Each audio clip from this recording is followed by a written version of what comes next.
안녕하십니까. 2020년 7월 14일 저병문 팩트 시작하겠습니다. 어제 박원순 전 서울시장을 고소한 그 고소인 측에서 그 기자회견을 했습니다. 그 기자회견 내용은 뭐 여러분들이 다 들어보셔서 아실 텐데, 뭐 그 얘기는 이제 고소장에 있던 내용을 약간 좀 완화해서 표현한 것으로 보입니다. 예를 들어서 그 본인이 4년간 성추행을 당했다고 하는 부분, 그와 관련해서 뭐 텔레그램 대화방에서 업무 시간이 끝났는데도 불구하고 그 비밀 대화를 하자, 이런 식으로 보냈다 하는 거, 뭐 그런 거. 그 다음에 뭐 업무 시간 이외에 그러니까 본인이 뭐 이 팬티만 입은 사진, 속옷이라고 돼 있더군요. 속옷만 입은 사진을 보내기도 했고, 그 다음에 뭐 자기 이제 그 시장실에 보면 그 안쪽에 침실이 있습니다. 그 침실도 뭐 거기에 도대체 시장실에 왜 침실이 있어야 하는지를 알 수가 없는데, 뭐 의자나 뭐 그 좋은 의자에서 잠깐 사실 낮에 눈을 붙여도 그거 가지고 뭐라고 할 사람이 없는데 침실까지 두고 있었다.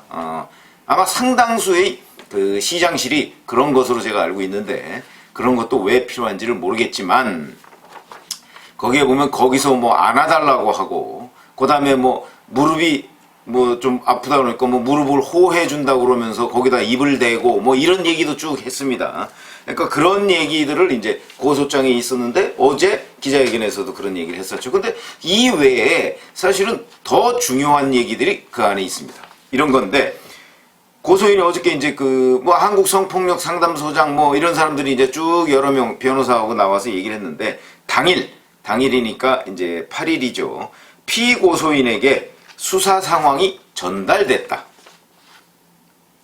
국가 시스템을 믿고 성폭력 피해 사실을 누가 고소할 수 있겠느냐, 이런 식으로 얘기했습니다. 무슨 얘기냐면, 그러면서 이런 얘기도 했거든요. 모종의 경로를 통해서 전달됐다, 이렇게 얘기하니까 그 경로를 아마 그 한국 성폭력 상담소장이나 변호사들은 알고 있는 것으로, 그런 뉘앙스로 얘기를 했습니다. 그리고 이미경 성폭력 상담소장은 이렇게 얘기했습니다. 그 박원순 전 서울시장에 대하여 수사가 시작되기도 전에 증거인멸의 기회가 주어진다는 점을 목도했다, 이렇게 얘기를 했습니다. 자기들이 확인했다, 이런 얘기죠. 그러면은 우리가 이런 거를 알 수가 있습니다. 그 경찰에서 이렇게 얘기합니다. 박 시장에 대해서 혐의와 관련해서 전달한 내용이 없다, 이렇게 얘기를 했는데, 혐의와 관련해서입니다. 실제 그 8일날 청와대에 이 고소가 들어왔다 하는 거는 보고를 했다고 합니다. 그런데 고소가 들어왔다는 사실을 보고한 거, 그 자체만 놓고 보면 그건 뭐 나무랄 일이 없습니다. 왜냐하면 공무원에 대한 수사 개시, 이거는 청와대에 보고를 하도록 돼 있거든요. 그런데 이제 문제는 수사 상황과 피소 내용, 이걸 보고하게 되면, 그거는 보고해서 만약에 박원순 시장한테 그 내용이 들어간다면 박원순 시장은 그에 관한 대응책을 마련하겠죠. 그 대응책은 뭐 여러 가지 방법이 있을 수 있습니다. 증거인멸을 할 수도 있고, 지금과 같은 선택을 할 수도 있고, 여러 가지 방법이 있기 때문에 그렇게 해서는 안 되는 겁니다. 특히 다른 범죄도 아니고 성범죄의 경우에는 이게 성범죄는 워낙 은밀한 곳에서 이루어지는 것이기 때문에 두 사람만 있는 곳에서 벌어진 일 아닙니까?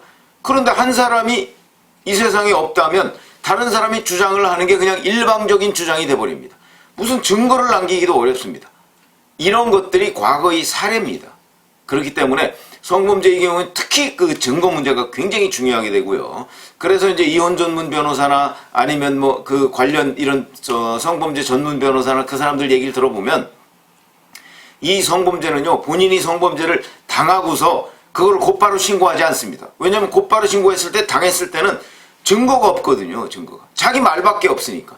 그렇기 때문에 되게 당하고서 뭐 성폭행 이런 게 아닌 한 당하고서 이걸 내가 정말 이대로 있어서는 안 되겠다 싶으면 그로부터 상당한 기간 증거 수집 기간에 들어간다고 합니다. 그러니까 무슨 얘기냐면, 성추행을 당했으면 성추행이 한 번으로 끝나지 않습니다.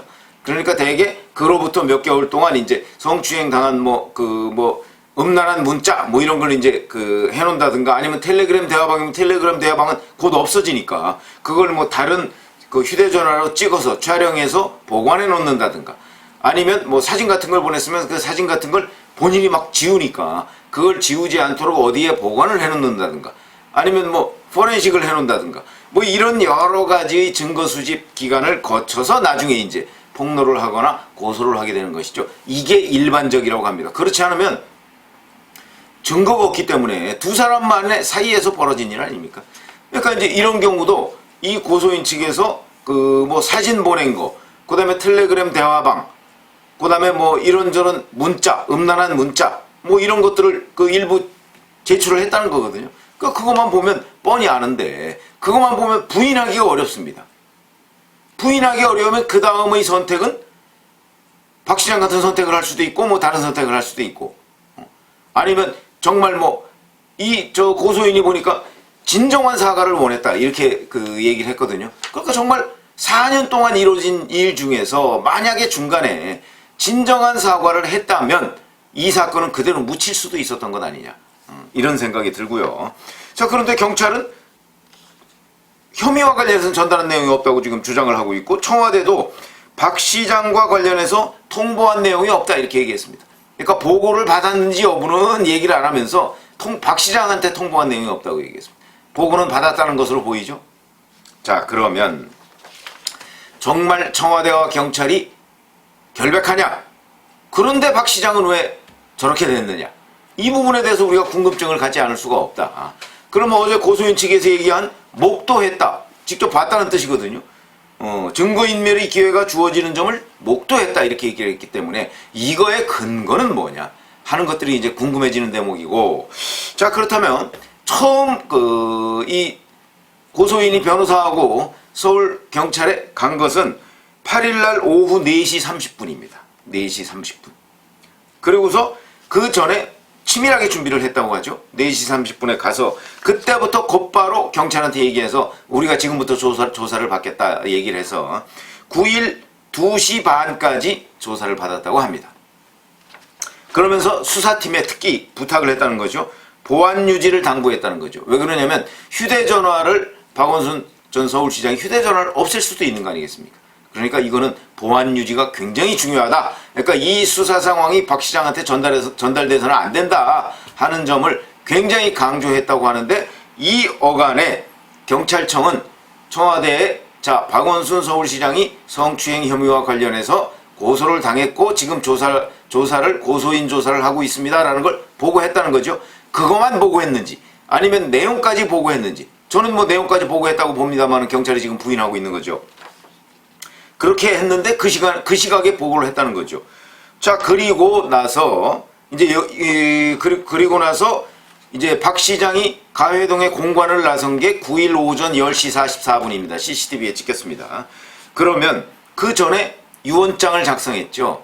이 유언장도 모두에게 미안하다고 되어 있습니다. 그 모두라는 표현에 과연 고소인이 포함되느냐?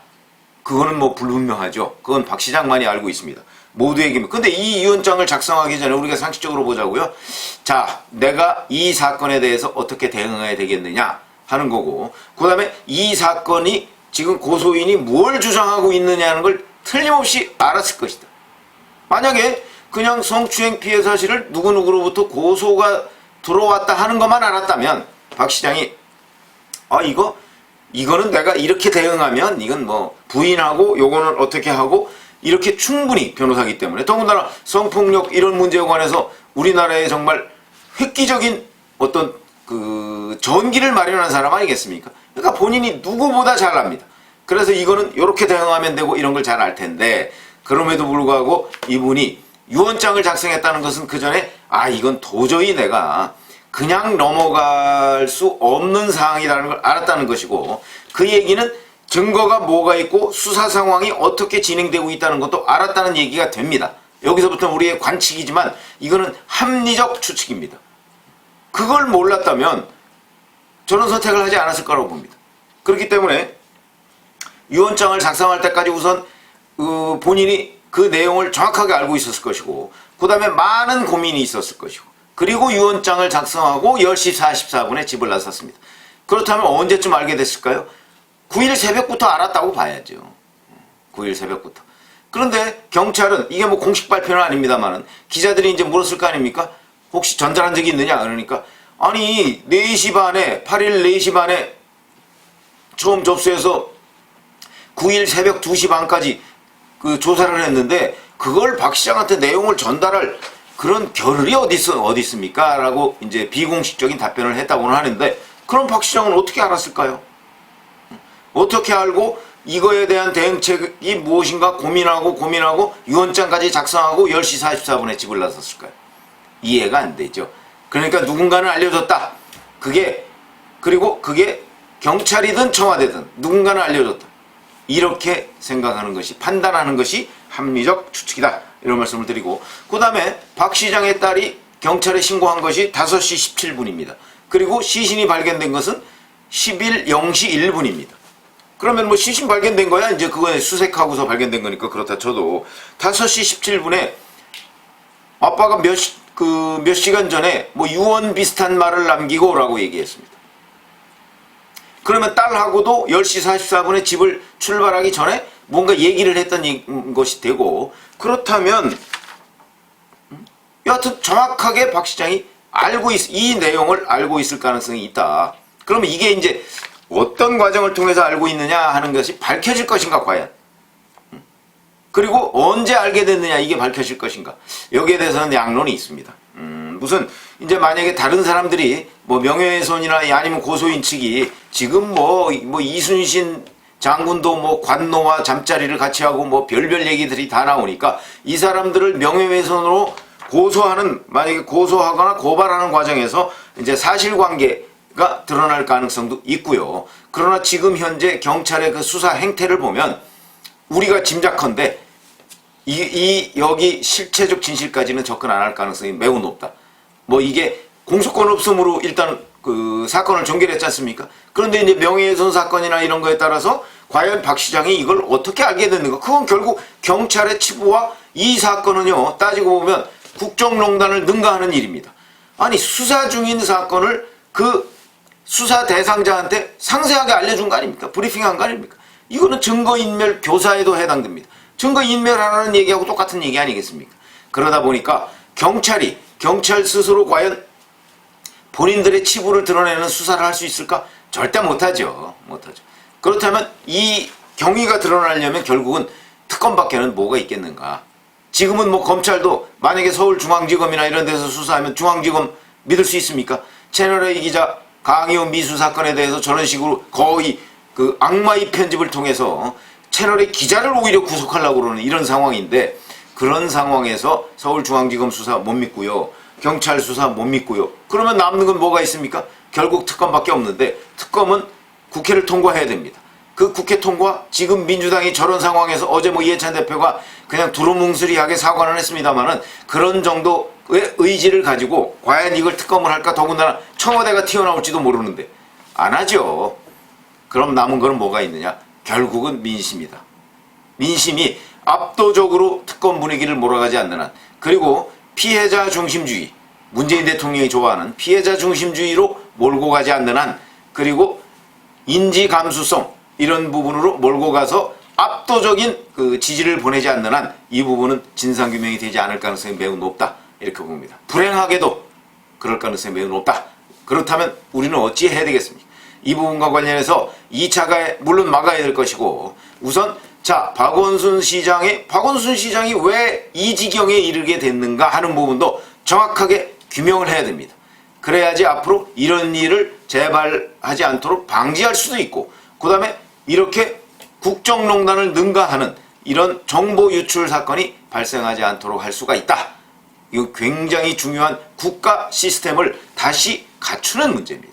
그런 점에서 이 사건의 경위가 밝혀져야 하는데, 불행히도 지금 현재의 시스템, 현재의 그 여권의 어떤 자세 이런 걸로 볼 때는 그렇지 않을 가능성이 높기 때문에 결국 민심이 압박하는 수밖에 없다. 이런 말씀을 드립니다. 감사합니다.